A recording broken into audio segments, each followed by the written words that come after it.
बिस्मिल्लाहिर्रहमानिर्रहीम। अस्सलाम वालेकुम। अब तक हम रैंडम फॉरेस्ट की काफ़ी सारी तफसीलात देख चुके हैं। अब हम आखिरी मॉड्यूल के अंदर इसकी तफसीली इम्प्लीमेंटेशन को एंड टू एंड देखते हैं। हमारे जो स्टेप्स होंगे उसमें हमारा डेटा लोड करना होगा, उसके बाद ट्रेनिंग होगी, पैरामीटर ट्यूनिंग होगी, इवैल्यूएशन होगी और उसके रिजल्ट्स को इंटरप्रेट करना शामिल होगा। इसके अंदर हम क्या करेंगे कि डिफ़ॉल्ट पैरामीटर से स्टार्ट करेंगे।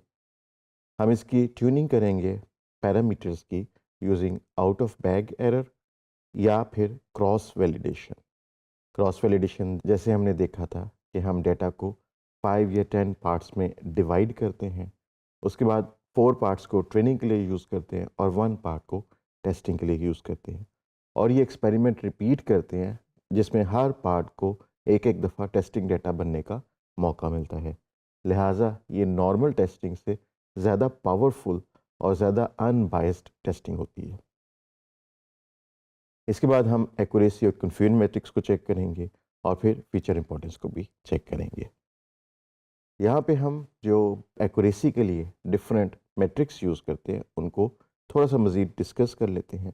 हम प्रिसिजन और रिकॉल को देखते रहे हैं कि ये 2 डिफरेंट मैट्रिक्स हैं एक्यूरेसी मेजर करने के।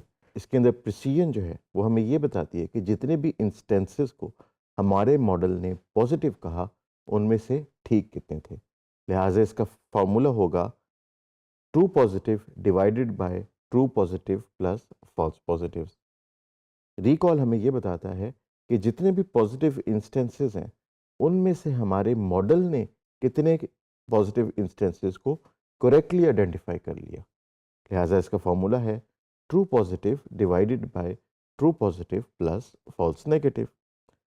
अब ये दोनों चीज़ें प्रिसिजन और रिकॉल डिफरेंट सिनेरियोज में यूज़ होती हैं। प्रिसिजन की एग्जांपल है जैसे हम रियल यूज़र्स को ब्लॉक करने के लिए यूज़ कर सकते हैं। रिकॉल मेजर को हम यूज़ कर सकते हैं डिजीज़ डिटेक्शन के लिए। आपको पता है डिजीज़ डिटेक्शन एक बहुत सेंसिटिव टॉपिक है, तो वहाँ पे हमें डिज़ीज़ को पॉजिटिव करना ज़्यादा इम्पॉर्टेंट है नेगेटिव करने से। और फाइनल जो हमारे पास परफॉर्मेंस मेट्रिक है वो F1 स्कोर है, जो कि एक हार्मोनिक मीन है बिटवीन प्रिसिजन एंड रिकॉल। तो ये प्रिसिजन और रिकॉल के दरमियान हमें एक बैलेंस दे देता है। तो इसके फॉर्मूले के अंदर ये दोनों मैट्रिक्स यूज़ होते हैं। लिहाजा F1 स्कोर का फॉर्मूला है 2 multiplied by precision plus recall divided by precision multiplied by recall. तो ये हमें एक अनबायस्ड एक्यूरेसी देता है और ये इम्बैलेंस डेटा सेट्स के लिए बहुत अच्छा परफॉर्मेंस मेजर है। फाइनली एक और कॉन्सेप्ट हमने डिस्कस किया था सपोर्ट का, जिसमें हमें ये पता लगता है कि हर क्लास के एक्चुअल सैम्पल्स डेटा सेट में कितने हैं। तो हम चलते हैं जुपिटर नोटबुक की तरफ और रैंडम फॉरेस्ट को एंड टू एंड कोड करके देखते हैं। जब हम जुपिटर नोटबुक की तरफ आते हैं तो पहले तो हम अपनी लाइब्रेरीज को इंपोर्ट कर लेते हैं। इस दफ़ा हम आयरिस के डेटा सेट को यूज़ करेंगे। अगर आपको याद हो तो आयरिस के डेटा सेट के अंदर डिफरेंट टाइप्स ऑफ फ्लावर्स हैं जिनमें उनके पेटल्स और सेपल्स की लेंथ, विड्थ और डिफरेंट पैरामीटर्स मौजूद हैं और उसके बुनियाद पे हमने फ्लावर्स की क्लासेस के दरमियान डिस्टिंग्विश करना है। पहले हम आयरिस का डेटा सेट लोड कर लेते हैं जिसमें हमें इनपुट डेटा और टारगेट लेबल मौजूद मिलते हैं। फीचर नेम्स हम निकाल लेते हैं और टारगेट नेम्स भी निकाल लेते हैं। इसके बाद ट्रेनिंग और टेस्ट डेटा को हम इस दफ़ा 75 और 25 का स्प्लिट देते हैं। 35 का क्लास बैलेंसर हम स्पेसिफाई कर देते हैं। उसके बाद ट्रेनिंग डेटा और टेस्ट डेटा की शेप भी हम यहाँ पे प्रिंट कर देते हैं। नेक्स्ट हम क्या करते हैं कि बेसलाइन रैंडम फॉरेस्ट को ट्रेन कर लेते हैं। उसके अंदर हम number of decision trees 100 use करते हैं। इसकी डेप्थ जो है वो नन लिखते हैं, जिसका मतलब ये है कि हम इसको अनलिमिटेड डेप्थ की ऑप्शन दे रहे हैं कि जितना डीप जाना चाहे रैंडम फॉरेस्ट जा सकता है। रैंडम स्टेट हमने 42 ही सेट की। इसके बाद फिर हम रैंडम फॉरेस्ट डॉट फिट का फंक्शन कॉल कर लेते हैं ट्रेनिंग डेटा के ऊपर। जब रैंडम फॉरेस्ट हमारा फिट हो जाता है तो फिर हम उसको टेस्टिंग डेटा के ऊपर प्रिडिक्ट करते हैं और वहाँ से हम फिर एक्यूरेसी स्कोर निकाल लेते हैं based on our testing data और उसकी प्रिडिक्शन। कन्फ्यूजन मैट्रिक्स हम निकाल के CM के वेरिएबल में रख लेते हैं और उसके बाद फिर एक्यूरेसी और कन्फ्यूजन मैट्रिक्स दोनों को प्रिंट कर लेते हैं। हम इस कोड सेल को चलाते हैं तो हमें जो आउटपुट मिली है उसमें हम देख सकते हैं कि हमारे पास ट्रेनिंग सैंपल्स जो थे 112 थे और टेस्टिंग सैंपल्स 38 थे।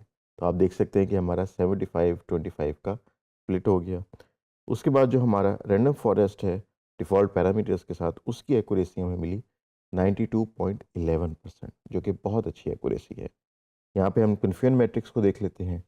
क्लास 0 को उसने किसी और क्लास के साथ कंफ्यूज नहीं किया।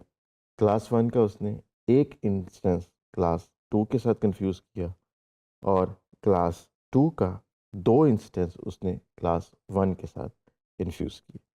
लिहाजा हमारी कन्फ्यूजन मैट्रिक्स में एरर्स की तादाद 3 है, जो कि बहुत ज़्यादा नहीं है। अब नेक्स्ट स्टेप पे, क्योंकि हमने डिफ़ॉल्ट पैरामीटर्स के साथ तो रैंडम फॉरेस्ट की ट्रेनिंग कर ली, तो अब हम इसके ऊपर पैरामीटर ट्यूनिंग भी करते हैं, जिसमें हम डिफरेंट पैरामीटर्स की वैल्यूज़ उसको देंगे और उससे बेस्ट पैरामीटर फाइंड आउट करने का कहेंगे। तो यहाँ पे हमने बेस्ट एक्यूरेसी को इनिशियलाइज़ कर दिया और बेस्ट एन को भी इनिशियलाइज़ कर दिया। फिर हमने एक लूप लगाया कि एन जो है उसकी डिफरेंट वैल्यूज़ के ऊपर ये एक्सपेरिमेंट रन हो, 20, 50, 100 और 200। ज़ाहिर है हम यहाँ पे डिसीजन ट्रीज़ की बात कर रहे हैं। उसके बाद फिर हम मॉडल बनाते हैं रैंडम फॉरेस्ट क्लासीफायर का। उसमें नंबर ऑफ़ एस्टिमेटर्स जो ऊपर हमारे लूप वेरिएबल है उसको सेट कर देते हैं और रैंडम स्टेट को हम फिक्स ही रहने देते हैं। फिर उसके बाद हम मॉडल को फिट करेंगे based on the number of estimators जो हमारे लूप के करंट वेरिएबल में चल रहे हैं और फिर उसको टेस्टिंग डेटा के ऊपर प्रिडिक्ट भी कर लेंगे। उससे हमारा एक्यूरेसी का हमें स्कोर मिल जाएगा, जिसको हम प्रिंट कर देंगे और हम ये देख लेंगे कि अगर इसकी एक्यूरेसी पिछले एक्सपेरिमेंट से ज़्यादा आई है तो फिर करंट एक्यूरेसी को बेस्ट एक्यूरेसी कह दिया जाए, अदरवाइज़ पिछली बेस्ट एक्यूरेसी को ही बेस्ट रहने दिया जाए। यहाँ पे हम इस कोड सेगमेंट को चला के देखते हैं और लूप की वैल्यूज़ आउटपुट होना शुरू होगी। लूप के हर आइट्रेशन के अंदर रैंडम फॉरेस्ट का एक मॉडल फिट होता है। तो हमने देखा 20 नंबर ऑफ डिसीजन ट्रीज़ के साथ उसकी एक्यूरेसी है 89.47। हमें पता है कि ये ज़रा कम एक्यूरेसी है। 50 डिसीजन ट्रीज़ के साथ इसकी एक्यूरेसी है 92.11%। 100 डिसीजन ट्रीज़ के साथ इसकी एक्यूरेसी वही है 92.11%। और 200 डिसीजन ट्रीज़ के साथ इसकी एक्यूरेसी वापस ड्रॉप होना शुरू हो गई 89.47% के ऊपर। लिहाजा हम ये कह सकते हैं कि हमारे पास बेस्ट एस्टिमेटर्स जो हैं वो 50 हैं। अब यहाँ पे ये डिस्कस हो सकता है कि 50 भी हो सकते हैं बेस्ट पैरामीटर्स और 100 भी हो सकते हैं। तो अगर दो पैरामीटर्स की एक्यूरेसी सेम ही आ रही हो तो हमें किसको चूज़ करना चाहिए? यहाँ पे हम चाहते ये हैं कि हमारा मॉडल जो है वो छोटे से छोटा बने ताकि उसका इन्फरेंस टाइम बहुत शॉर्ट हो। तो मॉडल से तेज़ी से आउटपुट लेने के लिए जितना मॉडल छोटा होगा उतना हमारे लिए बेहतर होगा। तो अगर हमारे पास ऑप्शन हो कि हम 50 डिसीजन ट्रीज़ के साथ और 100 डिसीजन ट्रीज़ के साथ सेम एक्यूरेसी ले सकते हैं, तो हम 50 डिसीजन ट्रीज़ को प्रेफर करेंगे। इसके बाद फिर हम डिफरेंट फीचर्स जो हैं डेटा सेट के उनकी इम्पोर्टेंस को भी देखते हैं। तो यहाँ पे हमने इम्पोर्टेंसेस निकाल ली random forest dot feature importances के वेरिएबल के ज़रिए से और उसके बाद फिर हमने उन इम्पोर्टेंसेस को सॉर्ट कर लिया यूजिंग आवर numpy लाइब्रेरी और फिर उसके बाद हम इन इम्पोर्टेंसेस को इनके फीचर नेम्स के साथ एक ग्राफ में प्लॉट करेंगे और देखेंगे कि हमारा सबसे इम्पोर्टेंट फीचर कौन सा है और सबसे लेस इम्पोर्टेंट फीचर कौन सा है। हम इस कोड को चलाते हैं और यहाँ पे हमारे पास ये एक ग्राफ बन गया। यहाँ पे हम देख सकते हैं कि पेटल विड्थ और पेटल लेंथ तकरीबन इक्वली इम्पॉर्टेंट फीचर्स हैं और इन दोनों की इम्पोर्टेंस जो है वो तकरीबन 0.45 के करीब है। सेपल विड्थ जो है उसकी इम्पोर्टेंस बहुत कम है और सेपल लेंथ की इम्पोर्टेंस दरमियानी सी है। तो इस तरह से हम रैंडम फॉरेस्ट की क्लास को यूज़ करके फीचर्स की इम्पोर्टेंस भी निकाल सकते हैं और उसको प्लॉट भी कर सकते हैं। अब यहाँ पे हमने रैंडम फॉरेस्ट को एंड टू एंड प्रोग्राम करके देखा। रैंडम फॉरेस्ट एक सिंपल बहुत पावरफुल क्लासिफायर है जिसके अंदर हम डिसीजन ट्रीज़ की पावर को यूटिलाइज करते हैं। डिसीजन ट्री एक सिंपल और एक्सप्लेनेबल एआई थी लेकिन उसमें बायस का काफ़ी ज़्यादा स्ट्रॉन्ग चांस रहता है।